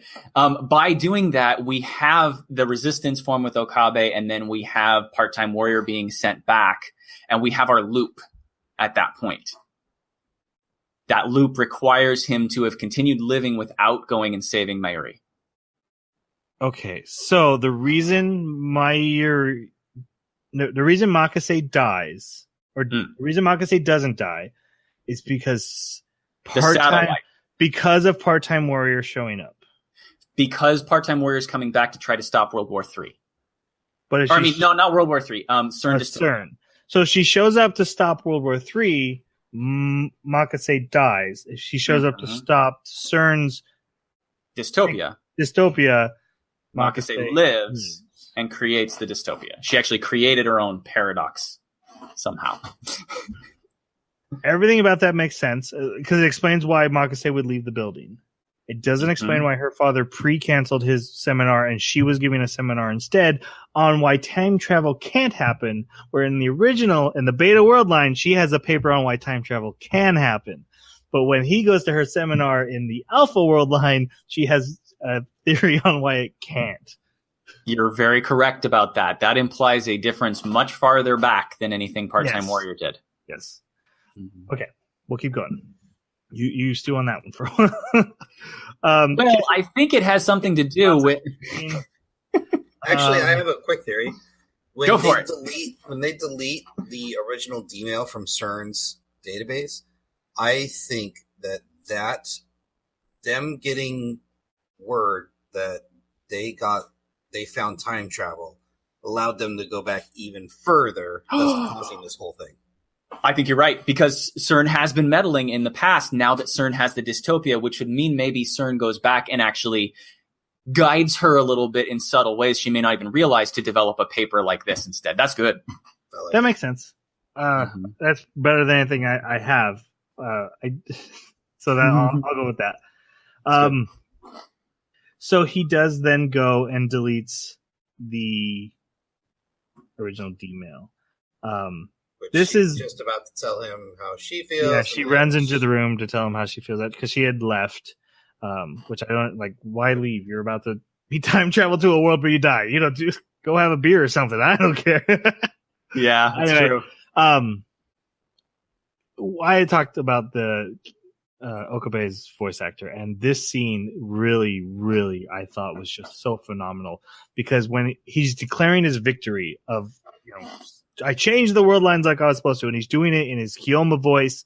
He's blaring, but every once in a while, just like a syllable or two will tweak, and you can hear the pain. And the longer he goes, the more it intensifies. And then it's like half the words you can hear his distress until the point where he is just breaking down. So frickin' well done.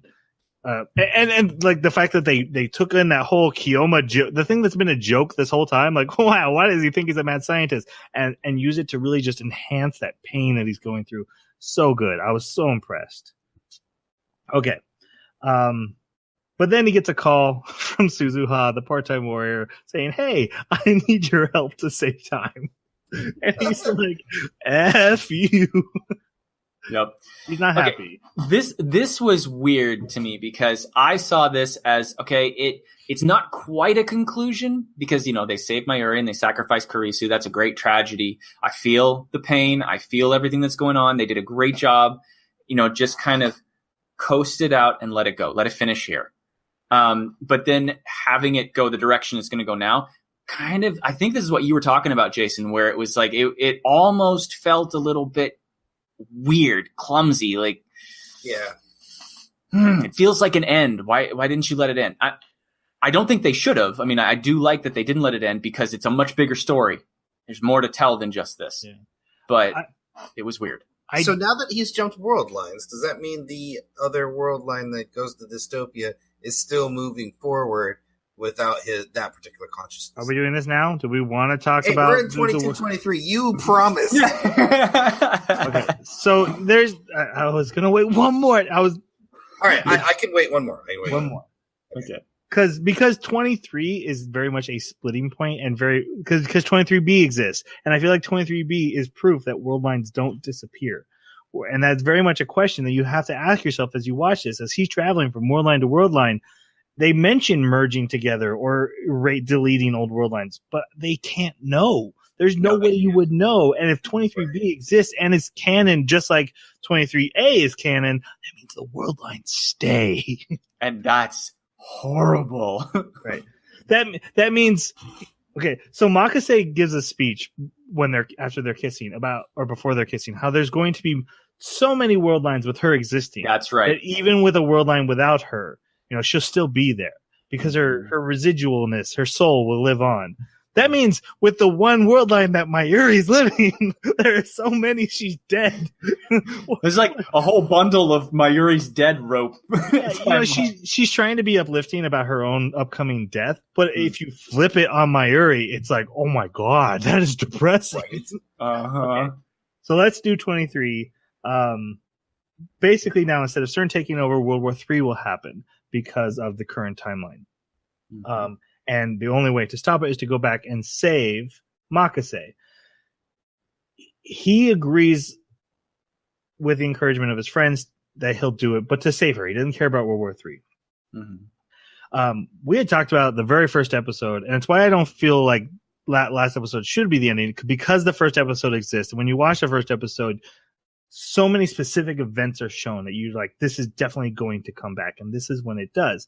He runs around, he sees the episode all over again from a new point of view, runs into Makase, kind of freaks out in front of her. That's why she goes in. Which made no sense in the first episode. Yeah. Right, because in the first episode, she comes up to him and is like, why were you freaking out on me? What did you want to say? And he's like, I don't know what you're talking about. You're so weird. and all through this, we were thinking a human body can't go back in time. Now suddenly we have a reason that it can. So he was there, and we kind of figured. Mm-hmm. He goes to where she's going to be murdered. And we find out the professor that he went to listen to in episode 1 is actually her father. And she has written a paper proving time travel, and she wants to publish it with him to get back in his good graces. She complained about her father and how she disproved him. We had talked about that, I think, in the last episode. So she's got this paper, and she wants to, co-publish it and help get it back in his good graces. He reads it, is like, this is great. I'm publishing it. I'm taking it for myself. And he starts to attack her, and Kiyoma tries to help and ends up fighting with him. The guy pulls a knife. He gets the knife away. The guy pulls a screwdriver and attacks his daughter. Kiyoma rushes with the knife that he now has, lunges and misses and hits Makase instead. He is the murderer. At least in this version. Yeah. With the knife in the closet. Yeah. It's like they sat there and they thought, how can we compound Kiyoma's pain? So Nakabashi, the professor, her dad, takes her paper and runs away and defects to Russia, and would have lost the paper except for he had the metal toy by accident that Mayuri had bought. So it had saved the paper, and then that's going to eventually trigger World War III over time travel. Let me. That was one part I kind of missed. So it tripped a metal detector, which kept his paper from getting into some sort of fire. Yeah, there was a fire in a plane. There was a fire somewhere. It burned the cargo. Yeah, and so I guess maybe the metal detector required him to grab it, and then he's like, "Oh, maybe I should carry this on my person instead." Or it slowed him down, so he got a different flight. Yeah. Well, because he didn't die. Or that could be it. Just a different flight. Because he specifically called out on the news, though, because I had this metal ball on me, my paper didn't go up in flight. And it's got Mayuri's name on it. So they come back. They come back to the present. She now has a time machine that goes forward and backwards. They come back to the present, and he's like, "Okay, I guess I give up." And she's like, "Hey, remember that video in the first episode that was blank? You can watch it now." I don't understand how that works. It's just more data. I mean, if you can transfer a mind, I guess you could transfer a video. But why does he need to time travel and fail for the data to suddenly come through? Techno mumbo jumbo. Okay. So I think there's two possible reasons. Do you remember when the video came through? Was it before he sent the D-mail, or was it after he sent the D-mail? Or it's in the beginning of the first episode. It's before he sent the D-mail. It was like right around the time he bought the toy with Mayuri. That's right. He just opens up his phone. He gets a video. There's nothing there. It was just one of those random weird events that happened in that first episode. So she specifically says it only works when once you've gone back and failed. You had to go back and kill her for the video to come through. So you're probably right, Jason. It's probably Okabe is amazing in the future to techno mumbo jumbo. Yeah, I can't think of any logical reason. Yeah. Anyway, the video is basically from his future self in 2025, who was leading resistance against World War III. And he says, doing the mad scientist shtick, this will be Operation This, and you will go back and you will save her. Yep. Something that's really important is Mayuri, when he says no, Mayuri comes up and smacks him. And tells him, don't you dare give up. You love her. You go back. This is not who you are. That's really, really important. For Troy's theory about Mayuri. Really, really important. Yeah. Because, so he gets to go back. He accepts the mission from his future self. Now, if I'm right, future self is effectively sending a D-mail back, which means as soon as he accepted this mission, right, for 2025 Kioma, a world line would shift, which means the Kioma that we are watching is no longer the observer of time travel. He's no longer the present Kioma. 2025 is the present Kioma. We're actually now watching a past Kioma go through the time changing, not the world line shift. That means in 2025, this Kioma will live his life, be happy, be in love, hit 2025, memories will be replaced by World War III Kioma. Yep. Boom. That sucks. That does suck. Because we've seen this happen and we've always been from the person shifting world lines, so we've never known how another Kioma would feel about being overwritten. But also it's always been a week, 2 weeks, 48-hour kind of stuff. Not 15 years. Yeah, we're talking 15 years so just wait, gone. 2025, he will lose 15 years. Yes. Yeah, because it'll be from the point of change. He'll have the 15 years of World War III instead. Yep. It'll be that Kioma that gets to overwrite our Kioma. Okay, let's... it hurts. Okay, so... Troy and I have the advantage of having talked about this to a great extent. Right. But, I'm going to do this. I'm going to say Kioma 2010. His memories will overwrite himself in 2025. No. Or 2025 is now coming back to overwrite 2010. Nope. I have it wrong. Okay, so 2010 Kioma in the Steins Gate timeline, which is apparently the perfect timeline in a word he made up. Yes. Right. So he's going to live his life. World War III doesn't happen, and there's no certain dystopia. Right. He's going to live his life. He's going to hit 2025. The Kioma in the 2025 World War III timeline is going to shift world lines and replace him. So because of this moment. There's a mistake here. The mistake is that World War III does happen. This Steins Gate is just about saving Mayuri and Makise, but not saving. No, they haven't reached Steins Gate. He doesn't get to Steins Gate. That's why. That would be saving both of them, which you're right, would make it so that World War III doesn't happen. No, sorry, I just completely derailed.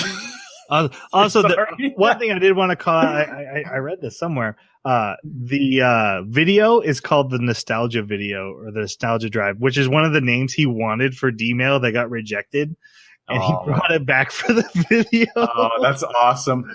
That is awesome. So, okay, so I think I'm getting it. So 2025 World War III timeline Kioma will jump to 2025 perfect timeline Kioma. You got it. And replace him.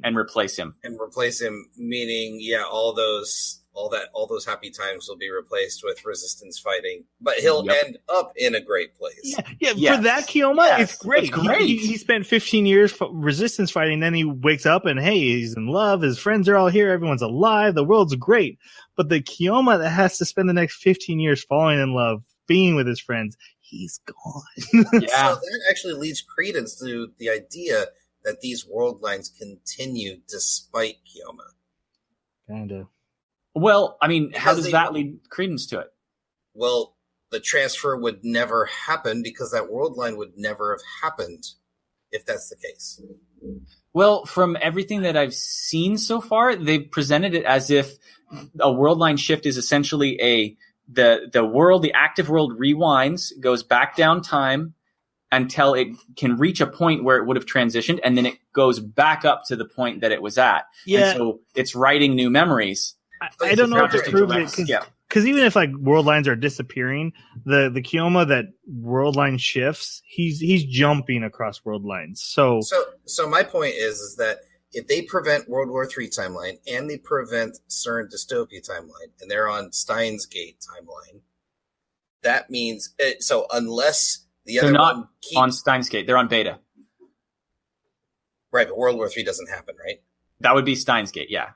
Okay, but World War So III. I'm sorry, I still must gonna have happen. misunderstood. Oh yeah, I thought we had 3 different timelines here. We do. We've got nothing bad happens. We've got World War III, and we've got CERN dystopia. Right. Yes. We want to get to at the very end of this show. I assume we're on nothing bad happens. Yes, that's Steins Gate. Yep.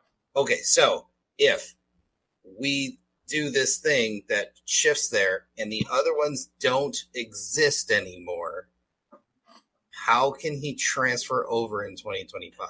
Because he transfers over when they disappear. If they disappear, he jumps when they disappear.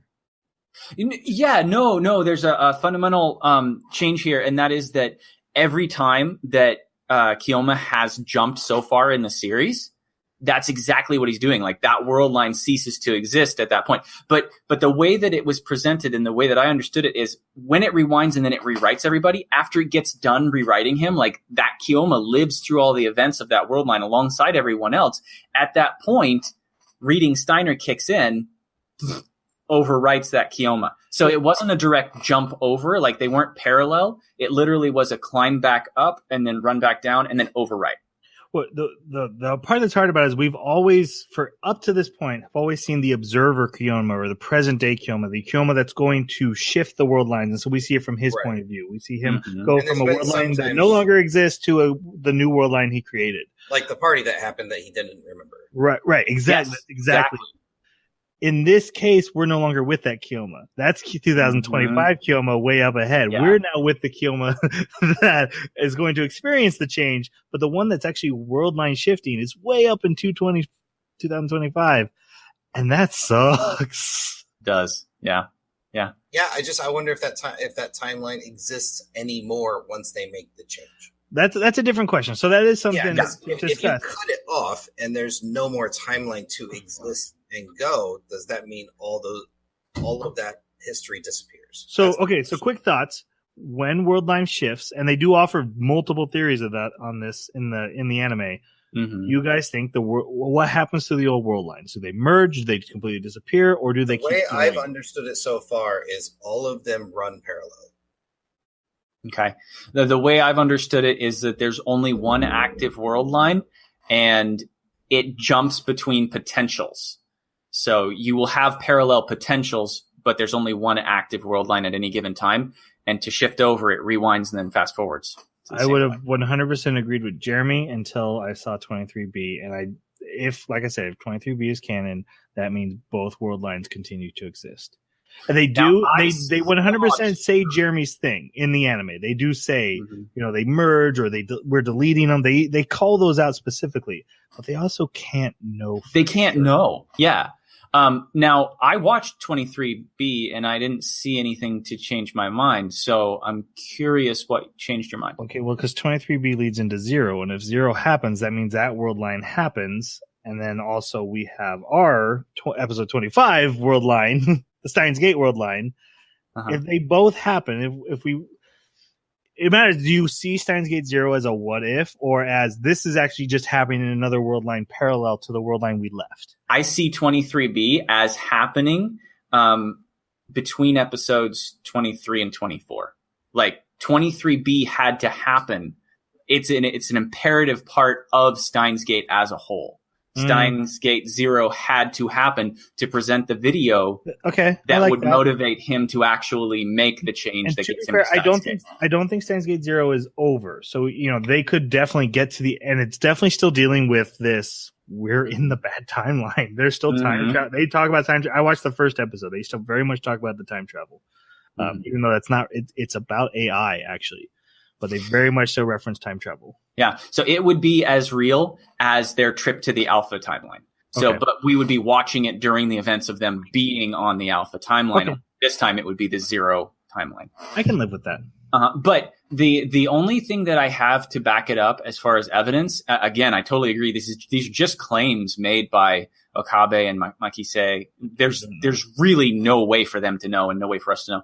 But there is one thing that does seem to indicate it as a possibility. And that is that when people shift timelines, we keep seeing that they have fragmented memories of the timelines that we know they actually lived in. So if we have an infinite number of timelines existing simultaneously, then you would expect that everybody would have fractured memories of every infinite timeline. And maybe that's why we have creepy, weird dreams, and you could just kind of pass it off like that, or deja vu. But it seems like these dreams are very specific to the timelines that we know that they shifted from. And so it just seems odd that the ratio of the memories they're receiving are specific to the ones that we are aware of, rather than an array of all these different memories that might have nothing to do with it. Okay. I think that's actually pretty solid proof, and I don't have anything to go against it, so I think I can buy into that. The memories thing, that's pretty solid. That's the only evidence I could come up with for the whole thing. All right, let's finish this episode 24, the actual going to Steins Gate. So he has to, his mission is to go back and make his original self think Makase is murdered, so that all the events of Mayuri dying and going through all these reading Steiner stuff still has to happen to prevent World War III, but also to save her at the same time. He does this by first removing the metal toy from the toy machine, so Mayuri can't get it. This will make sure that the paper burns up. Then he confronts her father again and allows himself to be stabbed. I love the way he convinces him to do it with his whole mad scientist. Just mocking him endlessly. Well, it's the best tool he has to begin with. So I love that he pulls that tool out to get his mission complete. Once he has the knife in him, he pulls it out and points it at the man like, "You get out of here." He chases them off. The guy grabs the paper and leaves. He then stuns with a stun gun Makase, knocks her out, and then opens his wound with his own hand to bleed all over her. Okay, I have a hard time with when they do knife wounds to the gut, because that cuts your intestines. That's a lethal. If you don't get immediate medical attention, you get stuff that bleeds out of the intestines and just completely makes you poisoned. It's called sepsis. Thank you. Yes, but exactly. No. What I found funny about this whole scene was he gets this glow rod that he had that had fake blood in it. The lightsaber. He's like, I'm going to use this. It'll be perfect. And then all of a sudden he realized, I haven't used this in years. And it's coagulated. Yeah, it's crap. Yep. That was great. So this works, and he's taken back to his own time and goes to the hospital. I kind of have an issue with the fact he didn't die, because it kind of felt like he made the hero sacrifice, and then just to give us the happy ending, which I want too. So I'm a little torn on this, but they definitely set him up to die, and he made the choice to die to save her. And I was actually okay with that. It felt in line with his character. He was in love with her. I was in it. And then they just don't kill him just because, hey, we need to have the happy ending really quick. That's more of where the bones of the dating sim come out. Right. Yeah. So he goes back, and then a really great scene right after that. Mayuri goes to visit him in the hospital. He's not there, and he's out giving the pin that was actually the lab logo, that's what we find out, to all the members of the lab who no longer remember being part of the lab. And my favorite one is Suzuha's, which he puts aside for 7 years from now when she will be born. I really love that one. Pretty adorable. He talks about how much he misses Makase, but he's happy that she's in the world. And then they run across each other on the street. And he does the phone thing. Oh, you want me to look after her? Okay.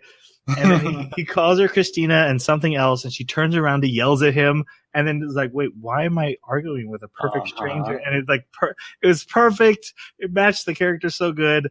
And we see them just, he gives her the pin and she takes it, and that's the end. And in my mind, this could have been the last scene we ever saw from this show. Right. Right. So I agree. in our assignment, I had listed episode 25 because on Funimation, it's 25 episodes long. Episode 25 is actually just a bonus OVA epilogue thing where they go to America to meet Makase. They're there for like a game tournament of Ferris's. The whole episode's fun to watch. Yeah. It has one of the best scenes in the whole. And Jeremy tells us, like, guys, I know that's probably funny in the dub, but you need to watch the sub. Gotta. I make American joke. Yes. So good. It is very good. I really liked it, but I'm a sucker for the romance of the characters, and all it is it really confirms it puts them back to in a relationship status that they are in love. Which was implied in episode 24 that would come about, but in episode 25 they take that step and I love you. How do you feel about me? Close your eyes and all. So it also go ahead. 24, their Facebook status was as complicated, but 25. Exactly. Also, it does show us that Daro's wife is indeed hot, but uncannily resembles his daughter. Yes, I had that thought. Like, is it gonna be weird?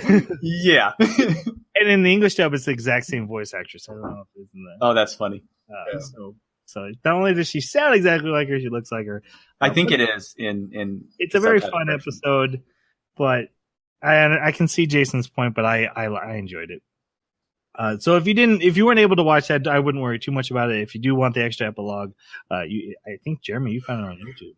Oh yeah, it's easily accessible on YouTube.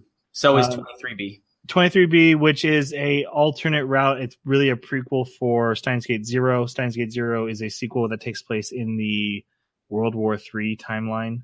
And it has to do with him learning about an AI that looks just like Makase. What are the odds? Yeah. I watched the first episode and it kind of changed some viewpoints on the ending of this one. And I really liked what they were doing with the characters in a more tragic setting, with a more tragic ending. The lab coat's gone, stuff like that. And it was just what you see in 23B, him lose the lab coat, right? So I didn't start watching it, but I think it'd be kind of sad without Makise there. Like just this sort of cloud that overhangs the whole thing. But she is. Okay, right. As the little 9-minute trailer. I think I'm pretty sure I'm going to watch it. I want to know where that goes. Because the opening scene is Mayuri in like the World War III landscape and saying, I think I caused this or something like that. And I'm like, so it's still, that's cool. Yeah, it's that's still cool. dealing with the future and the past and stuff, but it's a different scientific concept too at the same time. So I kind of want to see where they go with it. Suzuha's stuck in the past. So, all right, let's go to final reviews. Yeah, we gotta go to final reviews. I wanted to argue with Jason some more, but I think we gotta. All right, so what did you guys? This part and then the whole Steins Gate. Whose pick was it? It was mine. All right, why don't you go first? Is it weird that I give this part a 4, but I give the whole thing a 5? Because I feel like when they're put together, they're greater than the sum of their parts. I think we should. I think that's how I'm going to do it. The whole thing is a 5 for me, but this part was only 4, which is also what the first part was. I just love these characters so much, and the journey, the emotions they go on. Jeremy called it out. Some of them feel so real. They're so relatable. Even when he's doing his mad scientist shtick, I walk around pretending I'm Goku sometimes. Like we all, I have that childish thoughts. We talk about anime here. Like I get that. I get that. So it's a 5 for me. It is. Nice. How about you guys? I give this part a 4 and the whole thing a 4. I really enjoyed it. I think I just had, I love the character development in some of the characters. And all the characters in this whole thing are endearing on their own. I just have some problems with some of the plot points, and also time travel is a tough one for me. If you don't deal with this whole idea of paradoxes well, which from what I'm hearing from Jeremy in the community, they deal with, I just still don't get, and I'm not sure if that's just a failure on my part or whether it probably is. But I could see myself watching all of Zero and changing my mind at the moment because I know that's a direct lead-in. But at this moment, it's a 4. Okay, how about you, Jeremy? Time travel's hard. It also seems like Steins Gate is the tip of the iceberg for this world. And I don't mean it just as like there's a variety of others in Chaos Head, and I see Robotics Note listed on the Wikia as well as another one. But also in the sense that, like I mentioned earlier, there's a week devoted to each one of the characters in the light novel to undo their D-mail. Like, so much more is going on here. And because we're limited to reviewing the anime, it's difficult to knowing just how much information there is and just how well presented that everybody says that is. It kind of makes me want to go and see what it's like.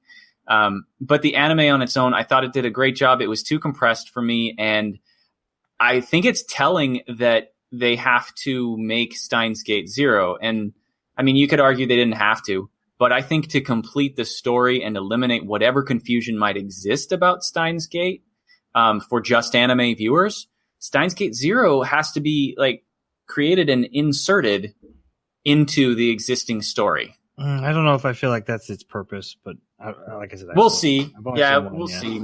I could be completely wrong, but it's just the impression that I'm getting. And so it's hard to judge it just because of how big everything is. But as far as enjoyment and everything, I got to give it a 5 as well. You know, oh, sorry. Go ahead. No, no, it's your review. You, okay. I need to shut up. I got to give it a 5 as well. I completely agree as well that the second half only gets a 4, but cumulatively, it's really good. It gets a 5. I was gonna say, one of these minisodes, I want to do a discussion on what an anime is responsible to on its own to bring. We had this a lot with Overlord, where we had questions and people would point out like, oh, in the light novel, it's fully explained. And then this is kind of coming up with this anime too, where if it's explained in the light novel, is how responsible is the anime to bring it to you? Obviously, It's condensed. What does it have to do? That'd be a fun discussion sometime. But we have something for next week. That's right. But we have a mini-sode for another time, and that. Until then, right now we have another anime to watch. It is Violet Evergarden. I thought it was Violent Evergarden, which would I would have liked very different. So much better. This is currently on Netflix. It's one of their many animes they've been making. It is 13 episodes long. So we will be watching that over the next 2 weeks. We hope you can join us, and then we will come back to discuss it. If you would like to talk about Steins Gate, if you want to talk about Violet Evergarden or anything in between, feel free to reach us on our Twitter at Baka Podcast or email the animebakaclub@gmail.com, all one word, all lowercase, and leave a comment wherever you found this. Someday, we might even open up a subreddit. Huh? Jason? What are you trying to say? Reddit master. But so yeah, all we want is discussion from you guys. You know, get on it. It's your responsibility. No, I'm kidding. You guys actually have been really great with your comments. We appreciate them so much. So thank you. And we will talk to you next time. Yeah, you guys can say goodbye too. Thanks for listening. See you next time. Sayonara.